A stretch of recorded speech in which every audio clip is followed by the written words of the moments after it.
Live from Detroit, Michigan, this is the Honestly Sis Podcast, newsletter edition.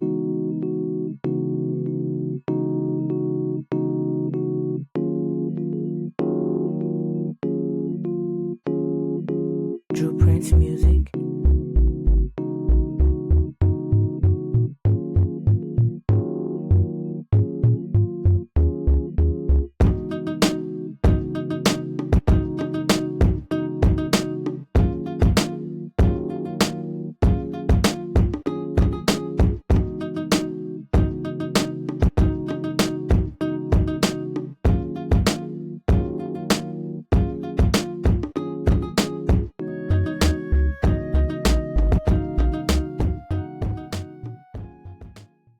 Good morning, good evening, good afternoon, or wherever this podcast may find you.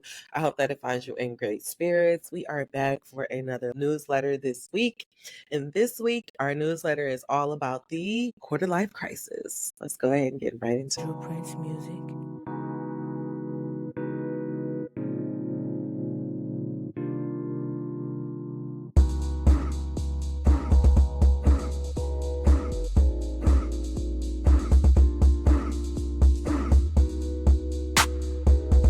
This week's newsletter is entitled The Quarter Life Crisis. Our quote comes from Kanye West from the song On Sight.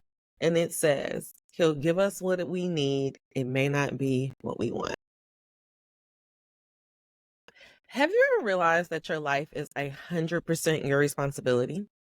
Before you roll your eyes and say, "Of course," I'll raise my hand and say that I haven't always been in the know. In fact, it didn't hit me until I was 24. I was on my way to my public accounting job, sitting in traffic, dreading going to work, when I couldn't help but think, is this how my life is supposed to go? Is this what I'm supposed to do for the next 10 to 20 years? It fucked me up. I couldn't believe that all my hard work, tears, and frustration had led me here. I was at a job I hated, with people I didn't care about, and doing something I didn't want to do.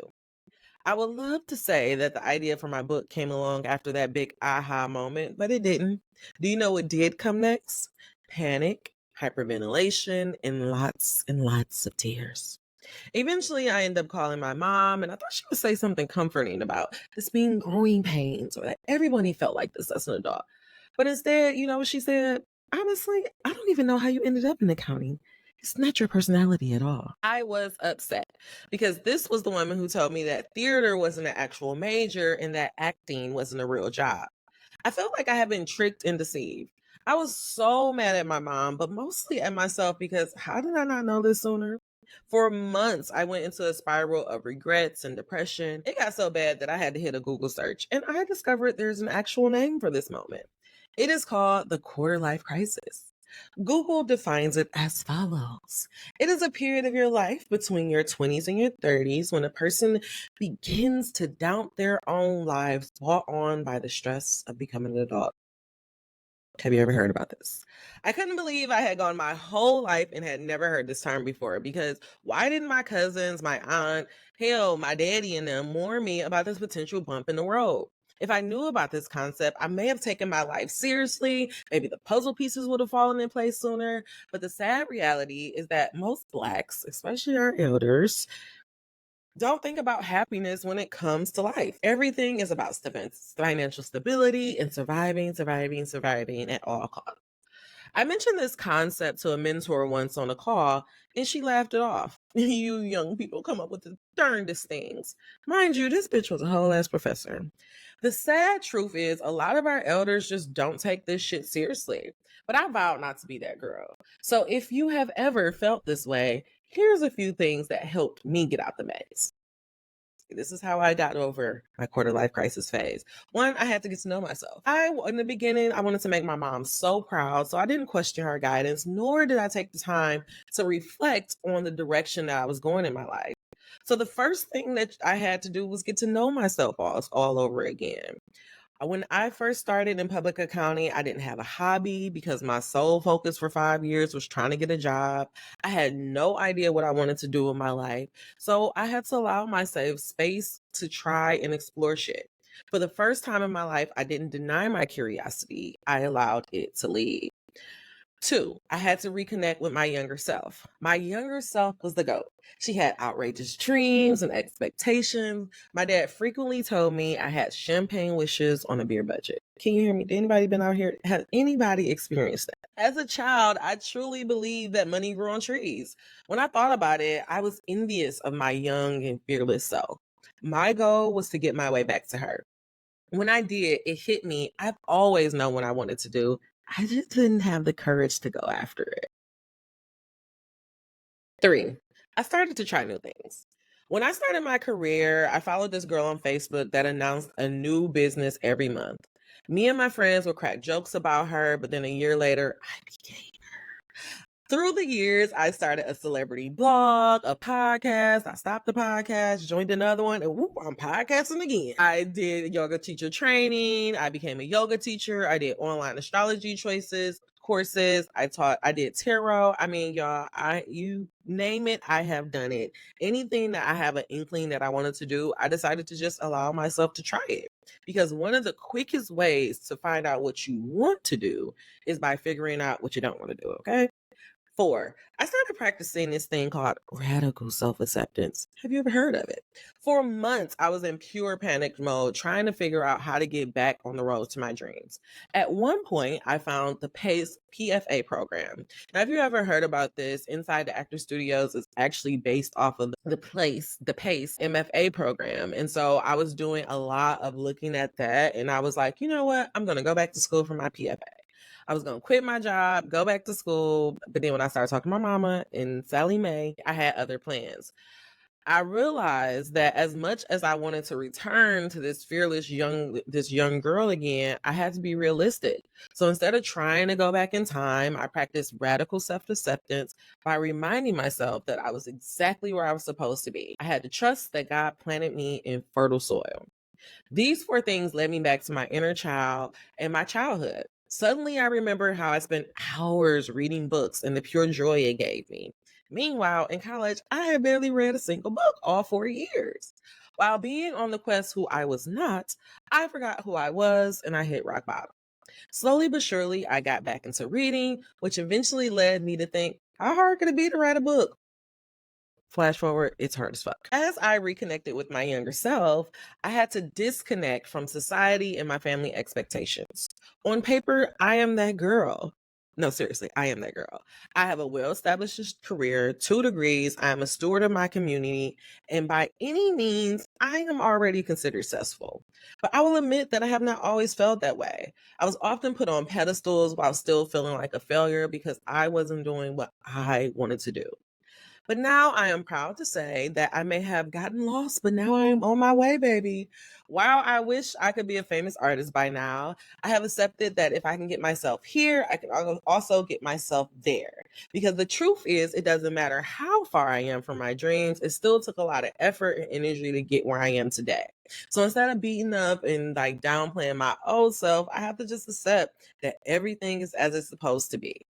If I can do all of this for something that I didn't want to do, why not redirect this energy towards something that I do want to do? Looking back, I'm grateful that I had this light bulb moment and that I experienced the quarter life crisis because it woke me up. It forced me to take control of my life, and now I am living in a state of gratitude while being on the road to my dreams, knowing that they are well within reach. And when I find myself growing impatient, I remind myself there is no need to rush. My success is like Thanos. It's inevitable, baby. Drew Prince Music.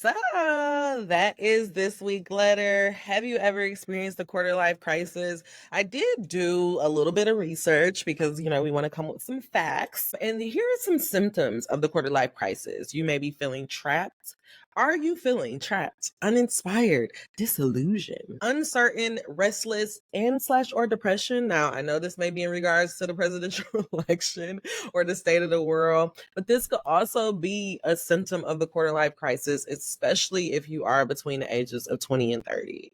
And so maybe these steps will help you. If these steps, you may be like, I don't know about my childhood, or maybe that may be too deep of an exercise for you to do at this time. A couple of TV shows that you could watch, because I believe that TV shows, especially when written well, can help us navigate life, is Queenie. This is the Hulu special. I said Hulu special. A Hulu TV show that actually just premiered this summer. It was a book that got turned into a TV show. I actually have the book here. It was a really good book. I remember watching the TV show while she drove me crazy. But ultimately, I really love Queenie, and it talks about, again, experiencing a quarter life crisis and how to navigate that. Another one that you may not know is Insecure. We literally watched Issa D. We literally watched her go from being an insecure woman to a confident woman, living her dreams, doing things that she want to do. And also, if you really think about it, we watched Molly go from being insecure in love to being secure in love. So it really a journey about what it means to have the quarter life crisis. I actually have on my little whiteboard that I am so interested in doing insecure spiritual awakening, because I just feel like there's several times throughout that series where people have aha moments, or they have these quarter life crises where they realize they want to do things differently. Like right now, I think I'm thinking about maybe season 4 or 5 when Kelly went back to their alma mater, and everybody thought she was dead, and she had this big awakening about, she wanted to be taken seriously, and she stopped drinking, and then she really got on this journey to changing her life. Our awakenings can come in multiple ways, and Insecure is a really good place to see that. And my last little shout out or a good example of a quarter life crisis is the Bold Type.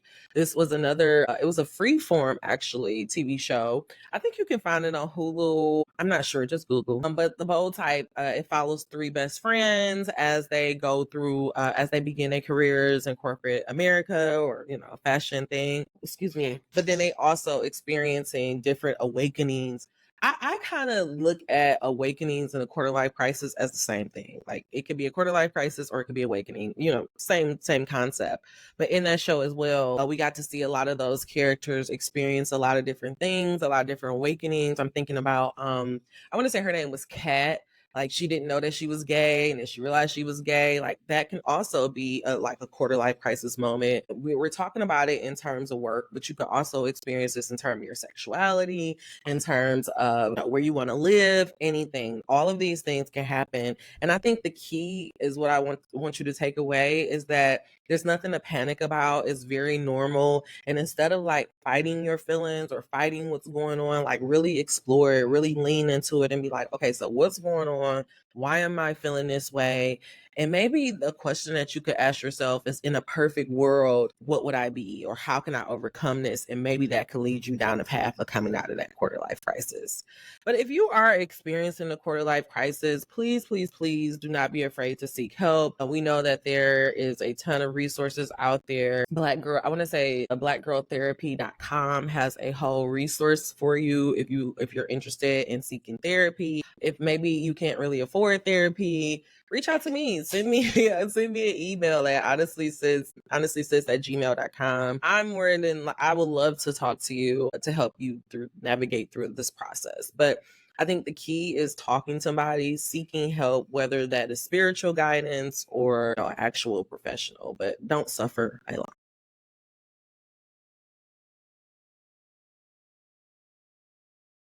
True Prince Music.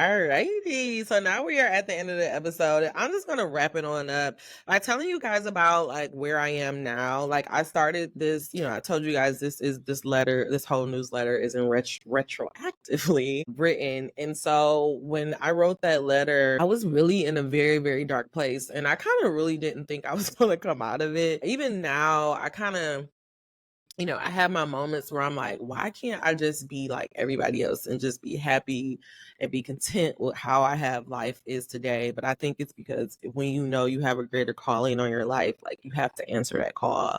And so I've been in therapy for the last 7 to maybe 10 years, guys. I don't even know how long it's been.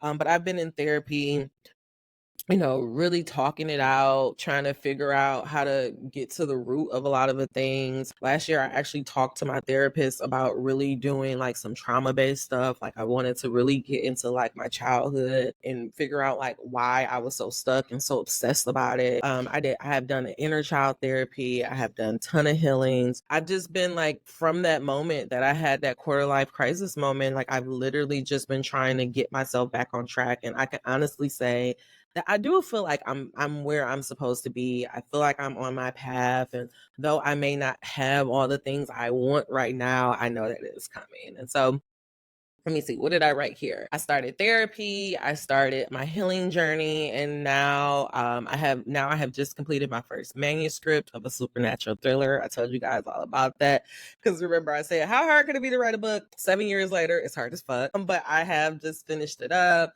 I went to a Thriller Fest, which is a conference that's all about that's surrounding thrillers and mystery writers. And I participated in a thing called Pitch Fest. And I got like 11 yeses. And so I'm just starting that journey of actually becoming a published author. And so I just hope that you can see that you can go from feeling lost and feeling like you don't know where to start to actually doing something about it and getting on your path. Because the thing about life is the time is going to pass anyway. So you may as well let it pass doing something that you want to do. Yeah, that is it. I think that that is all I have for you guys today. The last thing that I wrote is that there is healing on the other side of pain. I know like we can get so caught up in our life and you can beat ourselves up and be like, "Oh, this is how my life is always going to be and it's never going to change." But that is the furthest thing from the truth. Every single day we have the opportunity, we have the chance to change ourselves. And today may be the little nudge from the universe ask you to do it. And all you have to do is just acknowledge it and take baby steps. And the universe will walk a step with you and provide along the way. Okay. All right, y'all. I am so happy. Thank you so much for coming back for another newsletter, another podcast. We will be back next week for another one. I'm actually really excited. I'm going to do, of course, a channeling because to be fully transparent, I really in my mind, because I'm scheduling these out, I'm like, oh, I need to do the next letter. But for some reason, I'm feeling so called to pull some cards and do some channeling on the quarter life crisis. And so if you really, really are going through it and you want some guidance, please make sure you come back next week because we will be doing a channeling all about the quarter life crisis and asking our guides and our ancestors how we can get through it. Okay. All right, y'all. Until we meet again, dream those dreams. Never let the internet rush you, and never ever let someone tell you what you cannot do.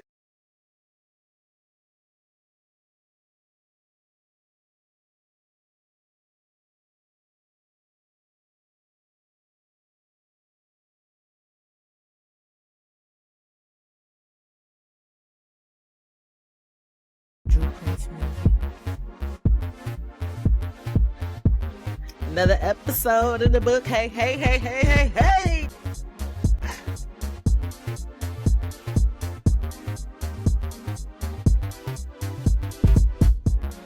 And if you ever want to help contribute or donate to this podcast, please make sure you check out www.honestlysis.com. Donate, join a membership, or check us out at Substack /honestlysis.com. We would love, love, love, love your support. All right, you beautiful people, take care of yourself. Be good to somebody and listen to your heart. Talk to you soon.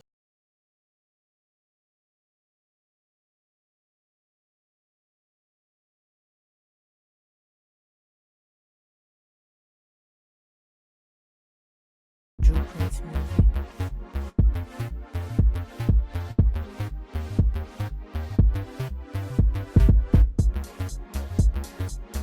This episode is written, produced by me, Honestly Am. Our theme music is from Drew Prince. Thank you for these groovy beats. I'm so pretty. Until we meet again next week.